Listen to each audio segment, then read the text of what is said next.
Nous recevons professeur Amath Ndiaye de la FASEC, Université Cheikh Anta Diop de Dakar, spécialiste de l'économie industrielle, de l'économie numérique et des partenariats publics-privés. Professeur Amath Ndiaye, bonsoir. Bonsoir.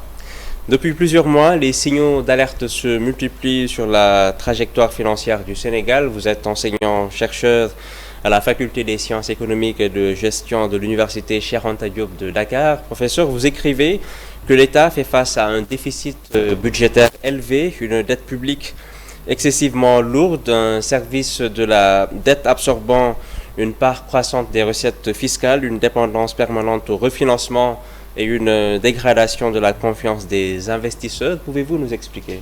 Oui, ce que je dis là, tout le monde le sait. Tout le monde sait que la dette publique du Sénégal est insoutenable. Tout le monde sait aussi que le déficit public est élevé. Mais le problème, c'est que la bonne trajectoire pour descendre à 3%, on n'y arrive pas. Parce que rappelez-vous que le gouvernement n'a cessé de nous répéter qu'on devait aller à 3% de déficit public budgétaire en 2027. Mais aujourd'hui, ce n'est plus le cas. Maintenant, on parle d'atteindre 3% en 2029. Donc ça veut dire qu'il y a un problème. On n'arrive pas à atteindre la trajectoire. Et vous savez, en économie, nous sommes en économie de marché. Alors, ce qu'on dit, c'est important. Mais ce que pense le marché aussi est tout aussi important. Ce que pense le marché est tout aussi important. Et aujourd'hui, le marché est très pessimiste en ce qui concerne le Sénégal. Parce que la trajectoire n'est pas crédible. Et le Sénégal arrive à se refinancer, certes, mais à des coûts très élevés, de plus en plus élevés. Et donc, quand vous n'avez pas la confiance des marchés, ça a un coût. Ça coûte quelque chose. Mais quand vous avez la confiance, ça a des avantages. Et aujourd'hui, le Sénégal est en train de subir les coûts. Donc, il faut vite que le Sénégal dégage une politique budgétaire qui est crédible, qui montre qu'on va atteindre 3%. Mais on peut pas dire qu'on va atteindre 30% en 2027. Et aujourd'hui, on dit non, c'est plus possible. On va l'atteindre en 2029. Est-ce qu'on pourra le faire? Il faut faire des politiques qui montrent qu'on est sur la bonne trajectoire. Et c'est ça le grand problème du Sénégal. C'est cet écart qui a atteint 4,74 points avec la Côte d'Ivoire et 4,07 points avec le Burkina Faso. Plus significatif encore, si on se base sur votre article, la demande pour les titres burkinabés qui a représenté environ 2,4 fois le montant recherché, contre seulement 1,13 fois pour le Sénégal lors de l'émission du 6 août. Permettez-nous d'y voir plus clair, en langage économique plus accessible. En langage économique, c'est un problème de marché. C'est le marché qui juge. Le marché juge que le Sénégal, sa trajectoire économique, sa situation économique n'est pas bonne. Donc, c'est très risqué. Et quand la situation économique est très risquée, le marché peut vous prêter, mais à des conditions difficiles. C'est ça le problème du Sénégal. Regarde, le Burkina aujourd'hui est en guerre. Depuis combien d'années? Imaginez que le Burkina aujourd'hui emprunte sur le marché aujourd'hui à 4,13%, alors que le Sénégal emprunte à 8%. La Côte d'Ivoire emprunte à 3,4%. C'est un problème de crédibilité. L'économie ivoirienne, tout le monde sait qu'elle se porte très bien, elle est crédible. En pleine croissance. En pleine croissance, donc les gens prêtent à 3,4%. Mais le Sénégal, aujourd'hui, je veux dire, il faut qu'on soit à l'écoute des marchés.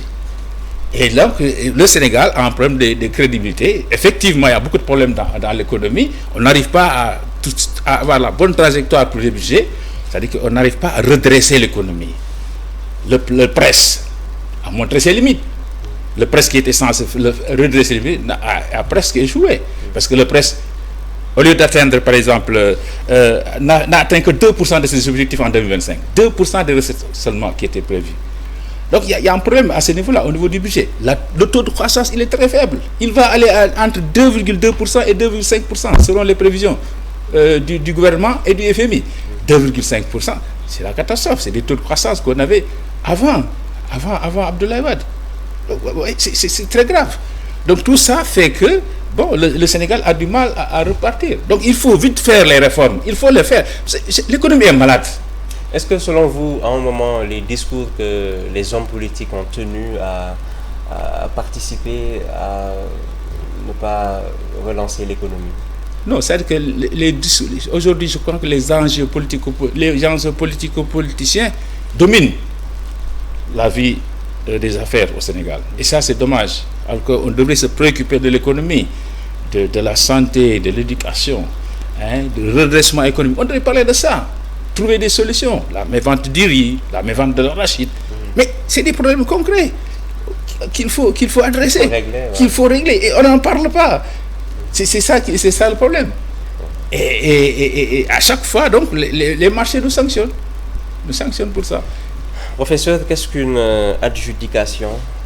Une adjudication, c'est le fait c'est comme pour les marchés, lorsque vous faites un appel d'offres, donc on dit que c'est une adjudication. Donc vous appelez appel d'offres, les gens vont venir soumissionner, et donc vous choisissez les offres qui vous intéressent.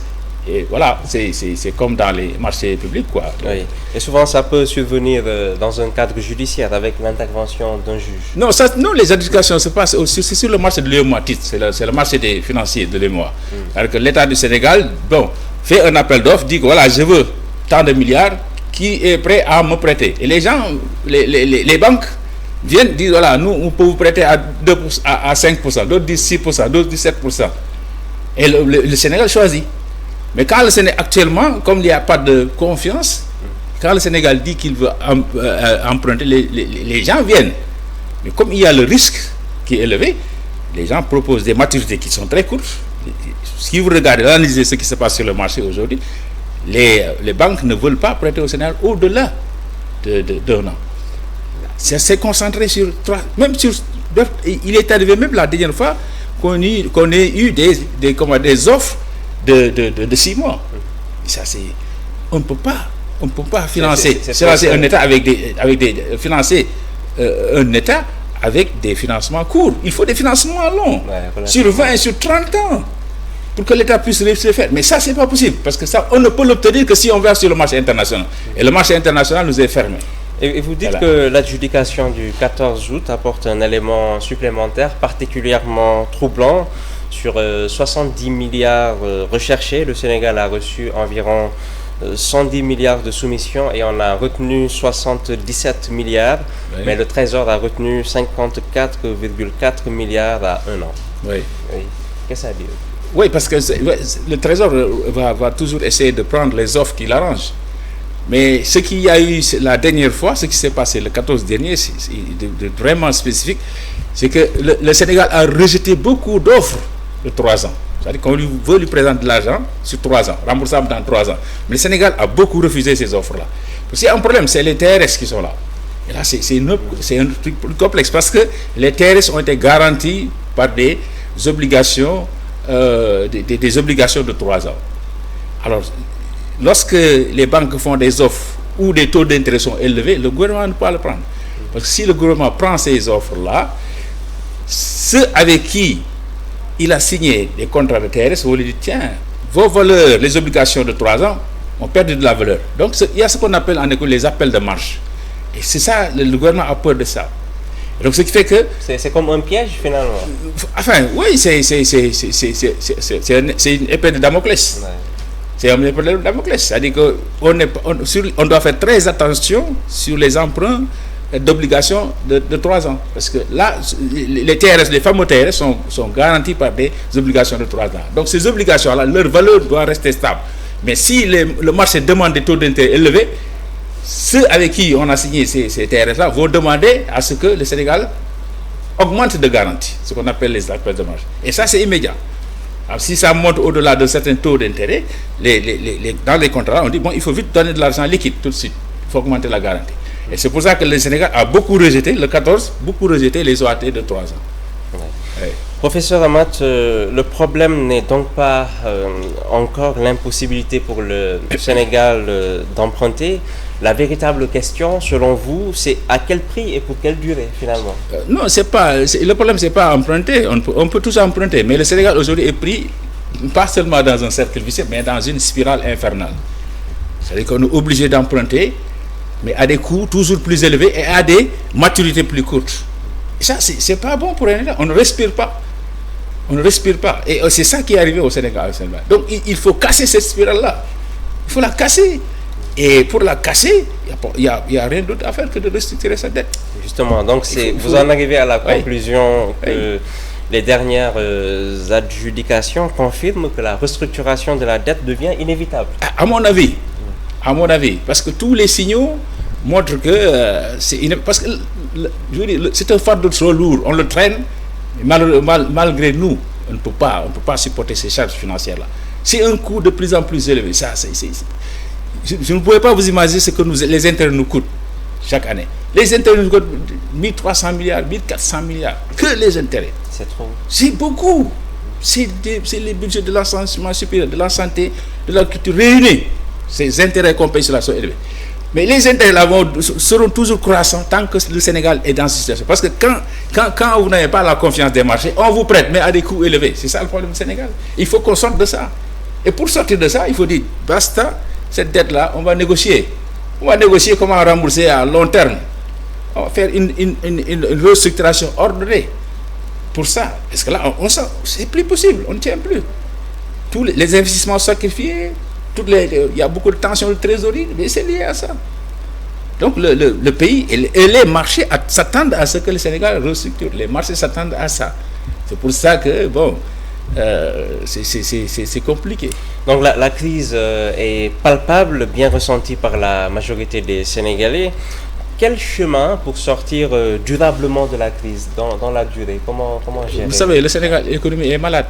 Si vous êtes malade, vous avez le cancer, vous allez voir votre médecin. Il vous dit, bon, si je ne coupe pas votre côlon, vous allez mourir. Mais là, vous allez le faire. Mais à l'économie, c'est pareil. L'économie est malade. Il faut la soigner. On a trop laissé traîner. Parce que pour des considérations sociales et politiques, on laisse traîner. Hein? Mais il faut vite. Il y a 3 choses à faire. Il faut revoir la trajectoire budgétaire. Il faut un redressement budgétaire, très vite, couper sur les dépenses, augmenter les recettes. Mais là, à ce niveau-là aussi, il faut que les élites politiques administratives donnent le bon exemple, donnent le ton. En réduisant le train de vie, leurs avantages et tout. Il faut qu'ils donnent le bon exemple, que le peuple puisse suivre. La deuxième chose qu'il faut faire, il faut restructurer cette dette. Il faut négocier pour qu'on... Je ne dis pas qu'on ne paye pas, on va payer, mais on a négocié, c'est ça la restructuration. Troisièmement, il faut trouver un accord avec les FMI. Il faut trouver un accord et c'est devenu indispensable, incontournable. D'ailleurs, Madame Mercedes sera là le 19. Hein, le 19, elle sera là le 19. Oui. Du 19 au 1er septembre. Donc les négociations continuent. Espérons que le gouvernement va trouver un compromis, sans se compromettre bien sûr, un compromis pour qu'on puisse relancer l'économie sénégalaise. Est-ce que vous êtes optimiste au vu des intentions et de la situation, de la configuration actuelle? Optimiste, je n'oserais pas. La hausse des prix du carburant, le super. Mais ça, il fallait le faire. Ça, c'est un, comme on dit, c'est un mal nécessaire. Bon, c'est un mal nécessaire parce que le carburant, ça nous coûte très cher. Si on avait continué dans cette lancée-là, on serait à 740 milliards de subventions. À $85 le baril, on arrive à 744 milliards de subventions dans l'année. Aujourd'hui, le baril est à $90. Et regardez, même les Américains, l'Amérique, les États-Unis sont le premier producteur mondial de pétrole. Aux États-Unis, les prix du pétrole ont augmenté de 53%. Et pourquoi le Sénégal ne voulait pas ajuster? Mieux vaut tard que jamais, on l'a fait. Mieux vaut tard que... Mais il fallait le faire depuis longtemps. Le Premier ministre de l'époque, Ousmane Sonko, s'y était opposé. Et même hier, durant son interview, il a souligné que c'est un ajustement qui nous est imposé par... les structures étrangères. Non, je pense que c'est le premier gouvernement qui devait le faire. C'est son gouvernement qui devait le faire. Il ne l'a pas fait. Et ils l'ont annoncé, ils ne l'ont pas fait. Ils devaient le faire. Et donc, ils ne l'ont pas fait. Maintenant, ce gouvernement-là a pris le courage politique de le faire. Bon, maintenant, c'est ça, quoi. C'est des choses qu'on peut... On doit le faire, on le fait.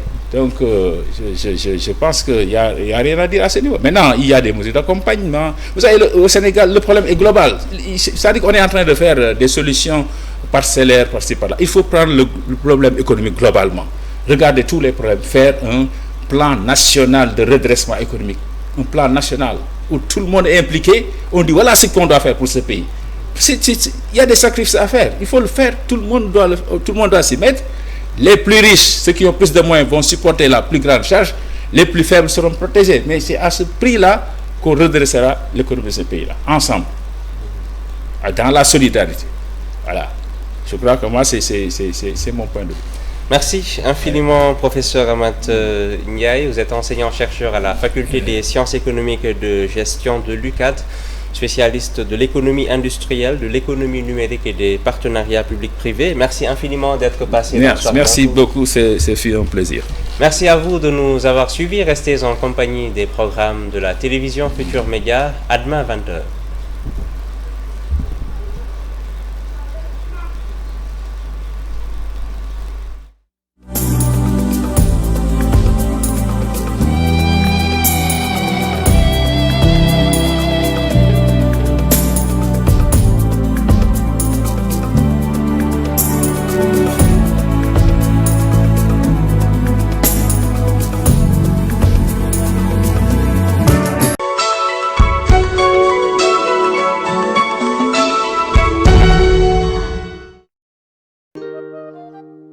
Aji Kumba doxal foofu yow tamit Rose dikk na.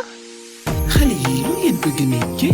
yaa jadida. léegi loolu leen ko bëgg boole. suñu mère Ali. ku namul lu neex ku namul saa danga namul sàggan et xoolal suñu ko ñëw na les wet du fi traîné jëf ko du la manqué mais loo leen namm yéen.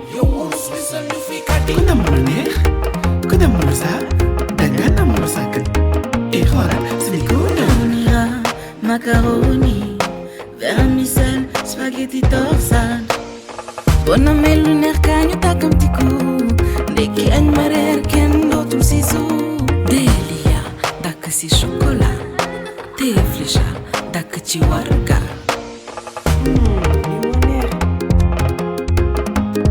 Ku nam lu neex Sénico ñëw na ndekki añ ba reer. Appli bu bees life bu neex. Découvrez Yas App, la nouvelle application qui simplifie votre quotidien en quelques clics. Avec Yas App, activez vos forfaits sans sortir de votre app. Par crédit, Mix App ou le Wave. Regardez la Yas TV, sa télé, fu mu la neexee. Gagnez à chaque fois que vous venez sur l'app. Téléchargez sa Yas App léegi sur Apple Store et Play Store. Yas App, kay dundu ko fii.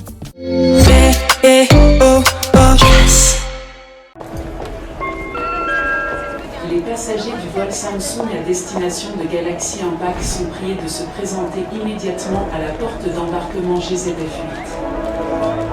Alors attachez vos ceintures. Même destination Galaxy AI.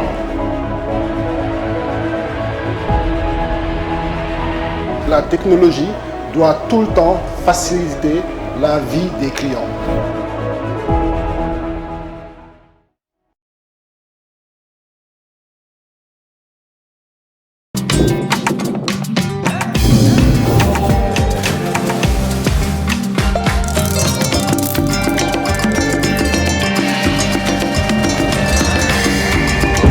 ak Adja tablette bu bees bi ànd ak épices yu naturel yi sa togg dafay gën a saf saa su ne. Adja saf loxo.